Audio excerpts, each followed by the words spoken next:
and if you just give me a cue when we're live, and I'll tell Tim. So we've got the shots ready.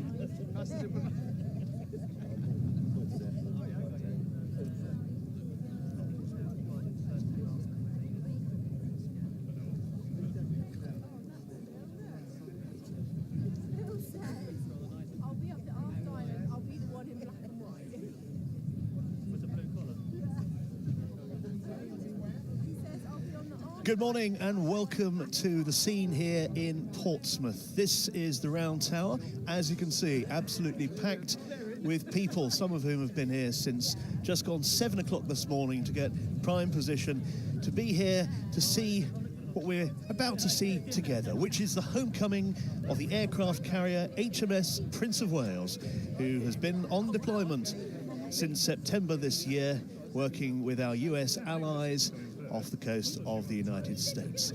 And we'll pan round, more people on the walls there, right along the entrance to Portsmouth Harbour. And this is the scene in front of us out in the Solent. A beautiful sunny day. It's incredibly chilly, but it is lovely weather to welcome home this ship. And there she is, just coming into the final part of her arrival process.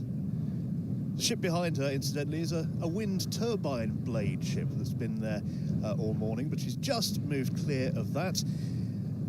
Sunshine making her a beautiful silhouette today, and you can see the main Targesti Tempest out in front of her, bringing her in.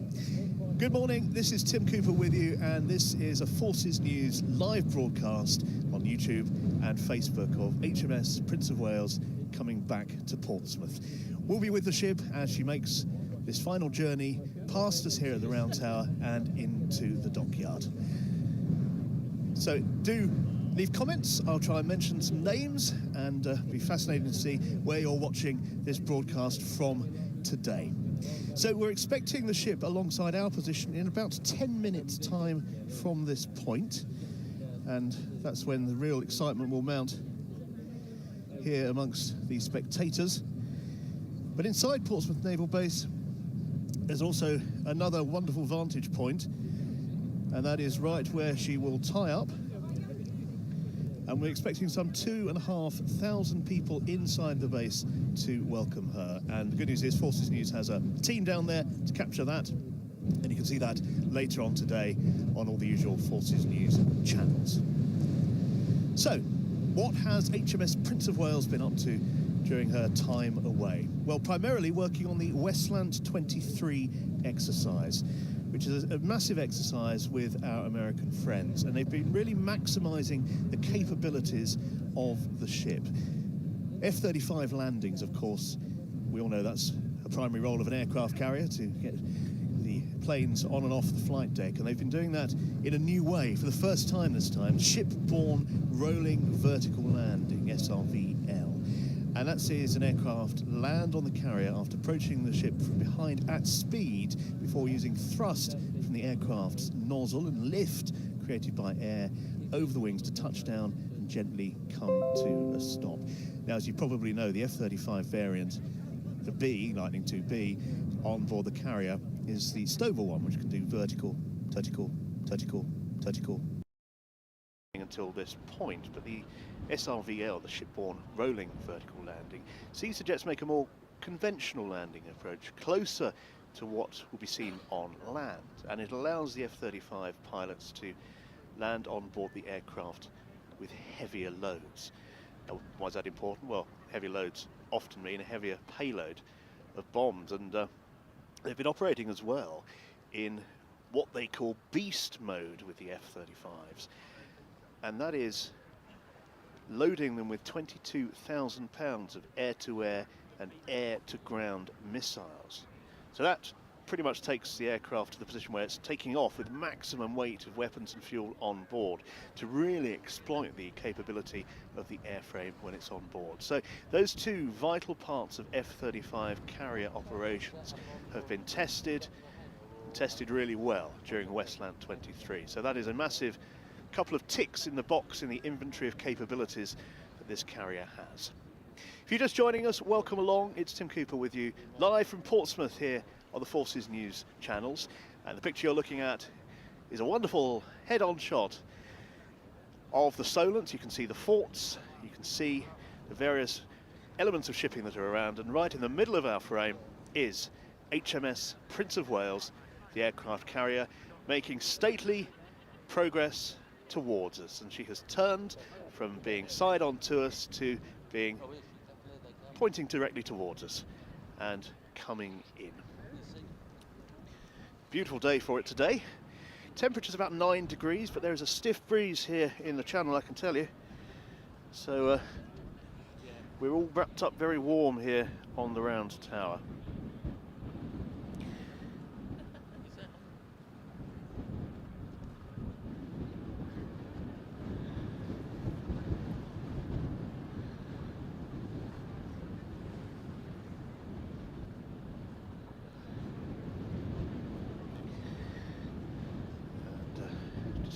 Trying to get some views of the people watching. Hope you're enjoying watching so far. We're going out live on YouTube and on Facebook as well.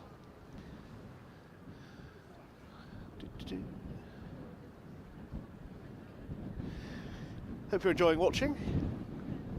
The White Link ferry is just making its way in front of our shot at the moment, and will temporarily block out the view. But fear not, when the carrier gets closer, the harbour will close to all traffic and the way in for this vessel will be absolutely smooth. Lewis is my camera operator today, and if I ask him just to pan to his right and widen out his shot a little bit, you'll see the next phase in this operation begin to take place, and you see 2 more tugs leaving Portsmouth Harbour and slowly making their way out in the general direction of where the carrier will be in a few moments' time. And these tugs will augment the SD Tempest, which is already driving the carrier, pulling the carrier in, guiding her in, and they'll form up and assist with that operation. So we're really starting to get to that phase now where she'll be getting towards the harbour and coming in towards us. As you can imagine, getting this right is absolutely essential. You can't get it wrong because this vessel is so big and so small is the harbour comparatively, entrance-wise, that you have to be absolutely accurate in what you're doing, and the tugs play a vital role in keeping the ship absolutely true on her course as she comes into the harbour side. There are other tugs as well around the carrier that I can see now at the rear of her. There'll also be pilots on board the vessel to assist with this entry process into the harbour, and police launches and pilot cutters around her as well, just making sure the area is safe and nothing can interfere inadvertently or deliberately with her progress towards us. It was a much warmer day when we all stood here in September to see the carrier leave, and a lot of expectation and pride at seeing HMS Prince of Wales resume her duties, because, as I'm sure many of you will remember, the ship has had a troubled period, but that now is well behind her. You recall she left Portsmouth to head off to the United States of America a prior time, but didn't get very far at all, sadly, just heading round the Isle of Wight and having a major problem with her starboard propeller shaft. It broke. The carrier had to moor off the Isle of Wight and then limp round and moor in Stokes Bay, where she was a spectacle, before eventually the decision was made to take her up to Rosyth for a major period of repairs. HMS Queen Elizabeth stepped into some of her duties that year, and it was a difficult time for the Royal Navy, the much vaunted carrier out of service and not doing what she's meant to do. So everyone was absolutely delighted when she came back on stream, and as we're now seeing, has completed a transatlantic deployment, done some incredibly valuable work with our allies, and is now coming back into Portsmouth on time, as she said she would be last evening.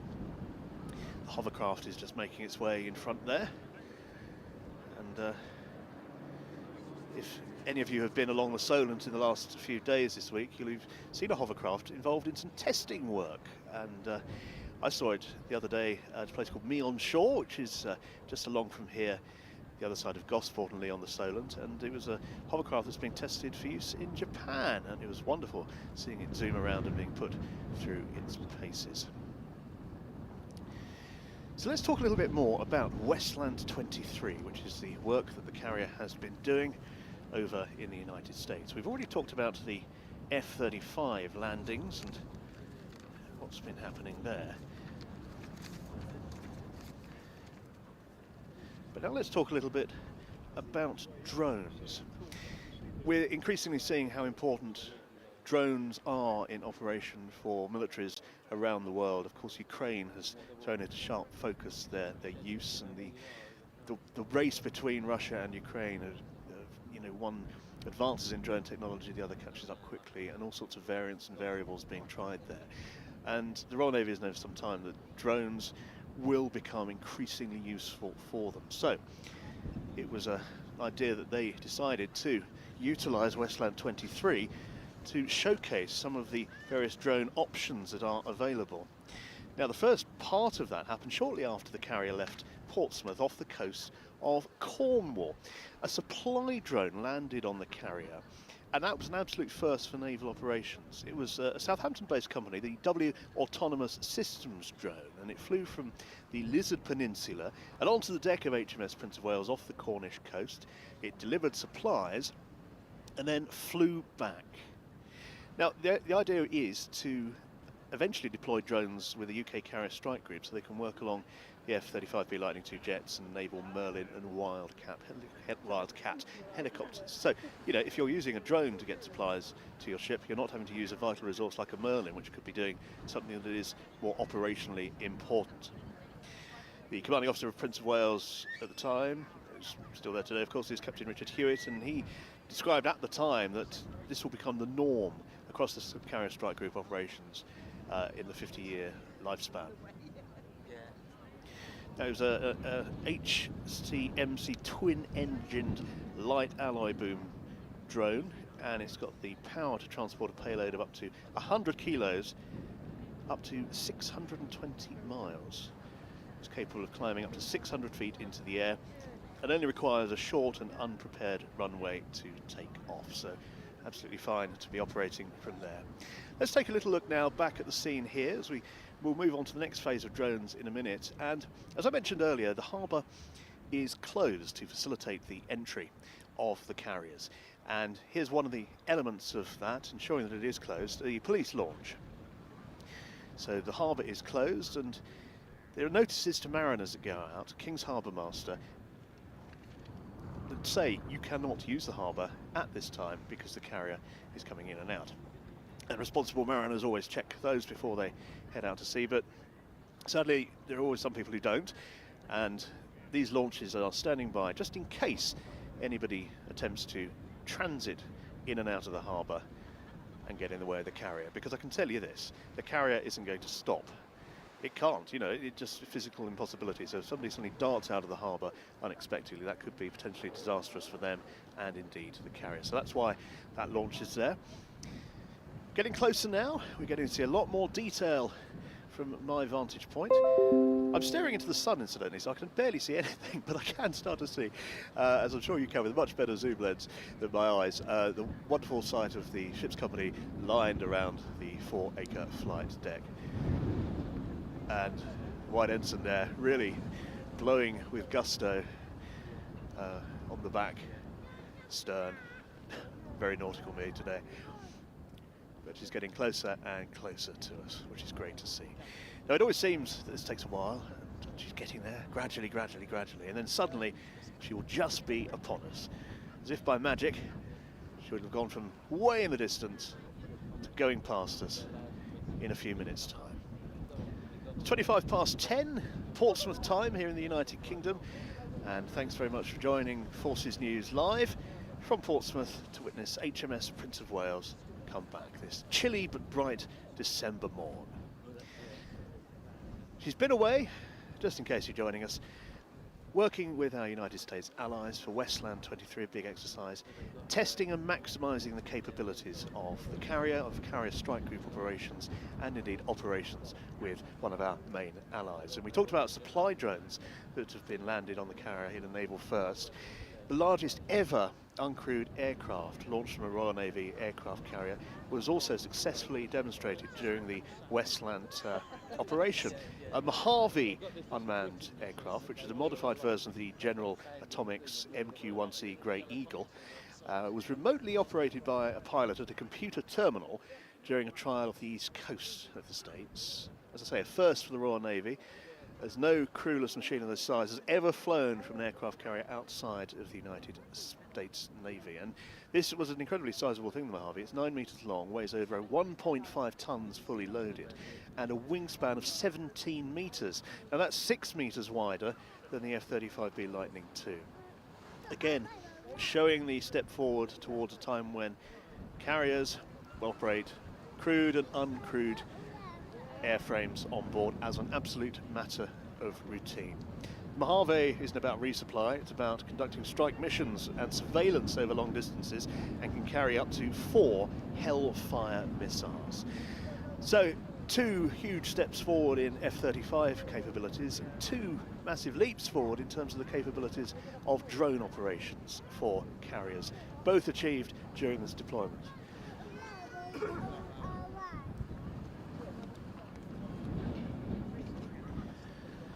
I think the Royal Navy can be pleased with what the ship and crew have achieved during their time away. As carrier comes closer towards us, let's just focus a little on broader Royal Navy operations, because this is shaping up to be an incredibly busy period operationally for the Royal Navy.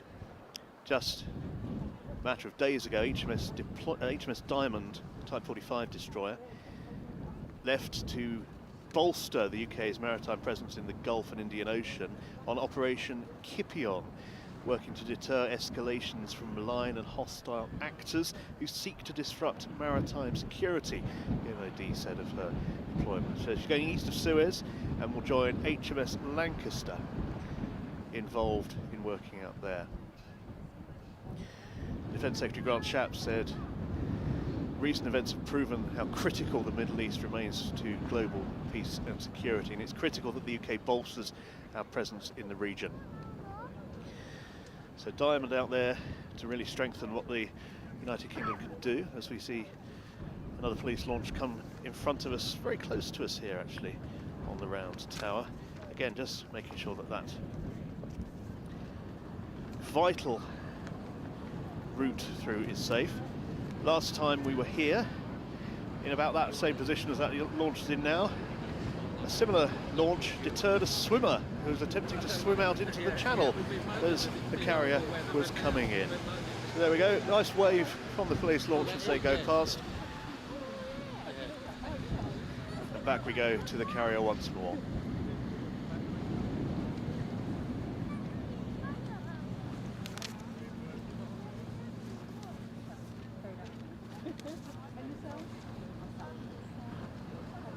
Back to Royal Navy deployments though, and also recently announced is the 7-ship task force that's going to deploy along with other joint expeditionary force nations to patrol areas with vulnerable undersea critical infrastructure, things like undersea cables and communications things and so forth. And they're going to be patrolling everywhere from the English Channel to the Baltic Sea.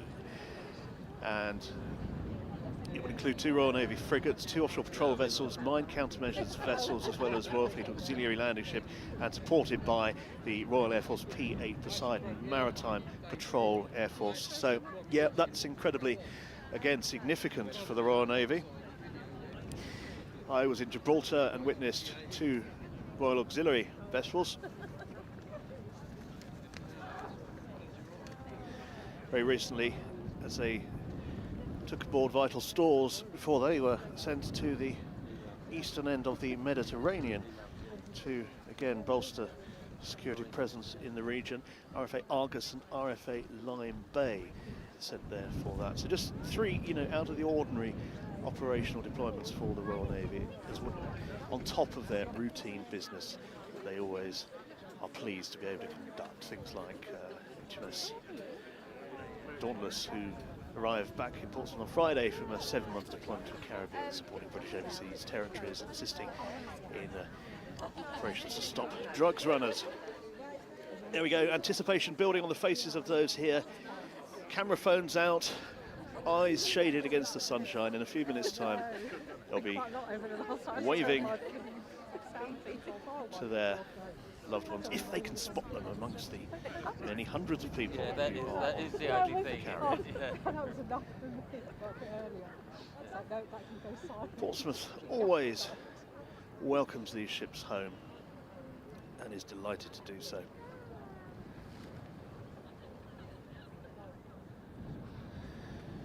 So there we are, the sun again, giving us a beautiful silhouette, and you can see so clearly now the crew in Procedure Alpha, as they call it, lining the deck from the ski ramp at the front, where, goodness, that is going to be cold, right along all round the flight deck.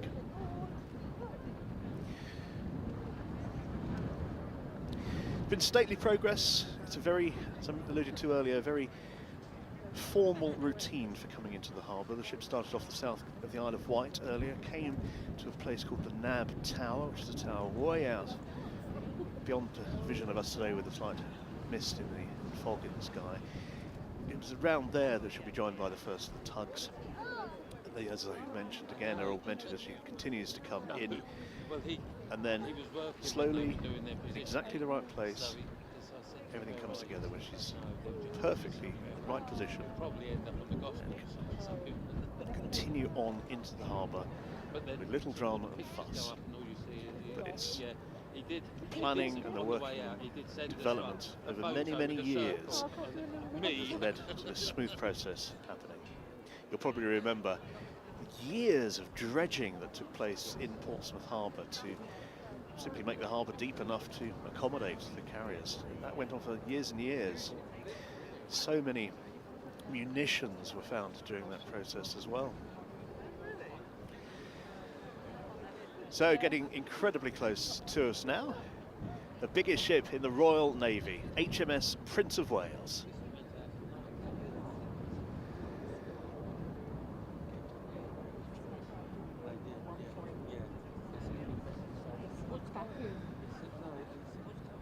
Beautiful scenes here in Portsmouth. Homecomings are so special, but I can tell you that they're extra special at this time of year. Early December, if you're going to have a homecoming, have it in early December, because you've got all the anticipation and excitement of Christmas to look forward to. And also, you know you've made it in time if you're coming in now, because you will be home in time for Christmas. There's no chance of any delays or issues preventing that from happening. So they look incredibly smart, don't they? Lining the deck. I'm sure there's an immense amount of pride among the ship's company for having really shown and showcased to the Royal Navy, the United States Navy and US Marine Corps, and our broader allies in NATO, that this ship is so capable, and now is at a stage where she can push the envelope of what carriers can and are doing. As mentioned, the F-35 uplifting capability there, and the superb first use of 2 variants of drone.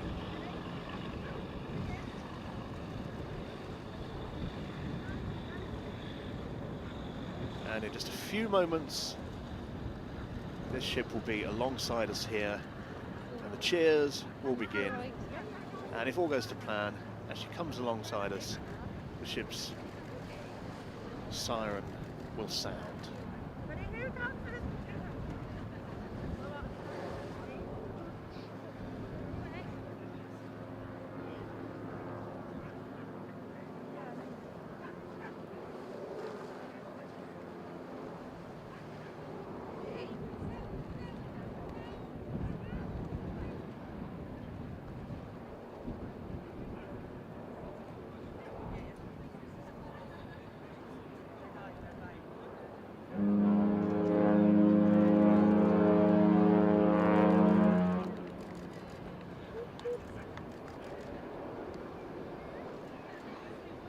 HMS Prince of Wales announcing her arrival in Portsmouth. A greeting to all of those who've braved the chilly weather to come outside and say welcome home to this aircraft carrier.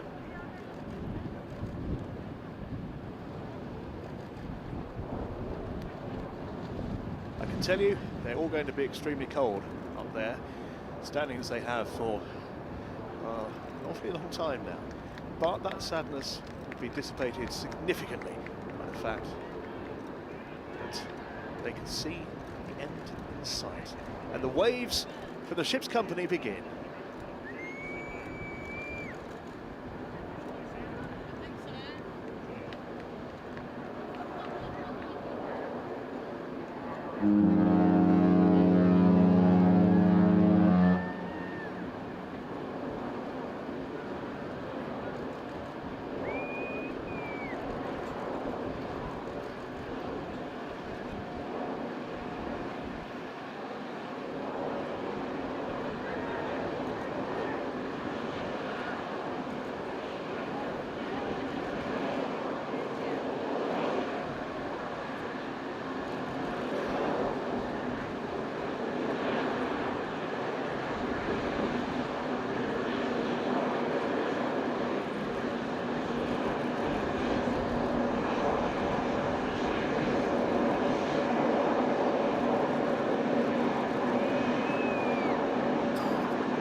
A happy sight indeed, and the happiness is just beginning.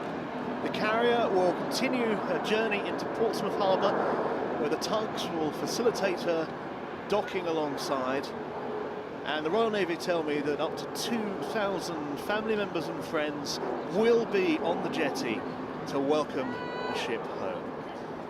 There'll be that moment that always gets everybody, where she will be alongside, and then they wait for the gangplank and the jetty to be put in place. And it always seems to take forever. And it's like the longest 5-10 minutes of the entire journey for many people. And as soon as it is in place, they'll disembark and be reunited. And the pictures of that will be spectacular, because they always are, whatever the ship, but with so many sailors and families. It promises to be absolutely stunning. And Claire Sadler for Forces News will be capturing all of that delightful action, and you can watch her report on all the usual social media feeds, and of course on forces.net, and overseas on BFBS television. So there we are, homeward bound. We've witnessed HMS Prince of Wales going from the middle of the Solent, heading now towards the middle of Portsmouth Harbour, and the last couple of 100 yards of her epic deployment across the Atlantic. This has been Tim Cooper and cameraman Lewis Bartley bringing you the pictures. Thank you so much for watching. If you fancy some more live action of a different sort, a sporting sort, the Kentish Cup on Forces News and BFBS Sport live tonight, so tune in for that. But for now, from us all and the team back at base, thank you for watching. Goodbye.